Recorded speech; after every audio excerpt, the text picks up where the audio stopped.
Salut, c'est André en direct de son bureau slash sous-sol. On lance cette semaine un nouveau volet à Lecture aléatoire qui est un volet de contenu vidéo. Est-ce que ça demeure à développer, mais essentiellement, je vais discuter avec des personnes que j'admire. Puis thématique oblige de l'infolette slash podcast maintenant, série de capsules vidéo. Ça va parler autour de la musique, un peu de leur lien avec leur musique, en lien avec leur propre art ou de la façon qu'ils travaillent, etc.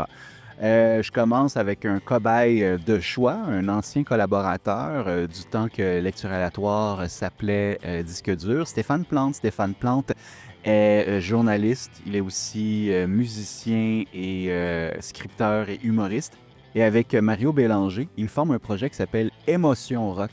Et Émotion Rock va être en spectacle avec une nouvelle mouture de leur spectacle, une mouture Beach Party.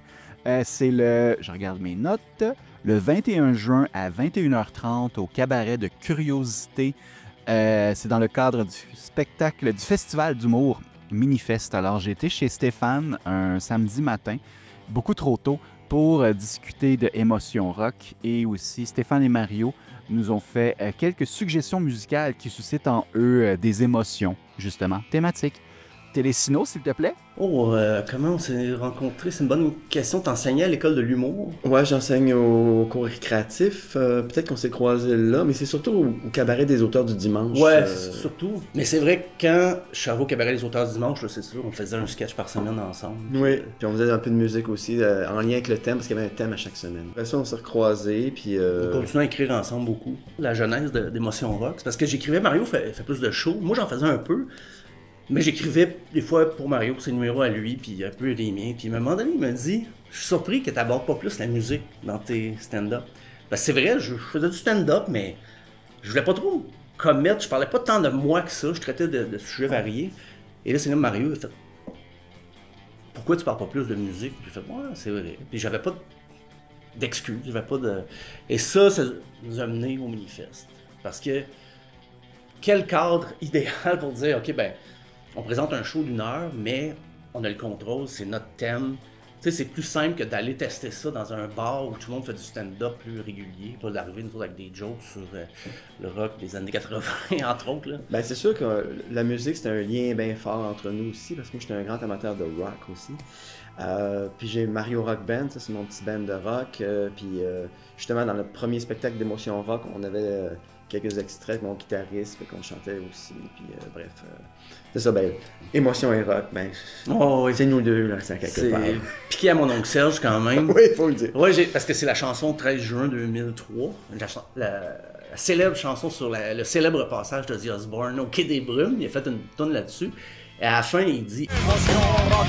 Là, j'ai fait « Mais quel titre parfait ». Et j'ai écrit à mon oncle Serge, j'ai dit « Dérange-tu qu'on pique l'expression pour notre show ?» Puis il dit « Ben, oui, moi je l'ai piqué à Rythme FM, il l'avait déjà volé, puis il dit Radio Boomer, ou je sais pas trop. Là. Fait que, bon, ben, qu'on a volé d'un voleur, fait que ça va. Merci, Serge. Ben oui. De l'émotion puis du rock, ça va tellement ensemble, de toute façon. Fait que... Ben, je trouve. Oui.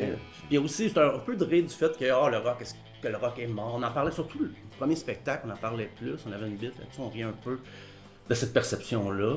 Là, on est plus dans la thématique d'été. C'est un beach party. Puis j'ai dit, si on pitch un spectacle au Minifest, il faut qu'il y ait un angle un peu plus défini. Alors, on ne reviendra pas avec le même show ou bien un autre show avec plus large. On a dit non, ça prend quelque chose d'un peu... Fait que c'est le beach party. C'est sur le thème de fin d'école, été. Ouais, finissant. Mais c'est ça, on dit que c'est niché, mais c'est quand même accessible. Il n'y a pas des gags sur... du krautrock allemand de 73. Là, ben moi, il y a deux pièces musicales. Bon, c'est sûr, ça date d'une certaine époque, mais Frank Marino, Strange Dream.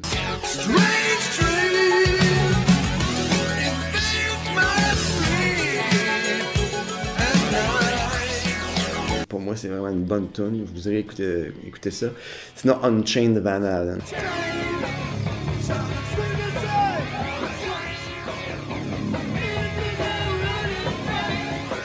Moi, c'est deux chansons que j'aime beaucoup. Black Flag, Spray Paint, de ce temps-là. Ça défoule. Là.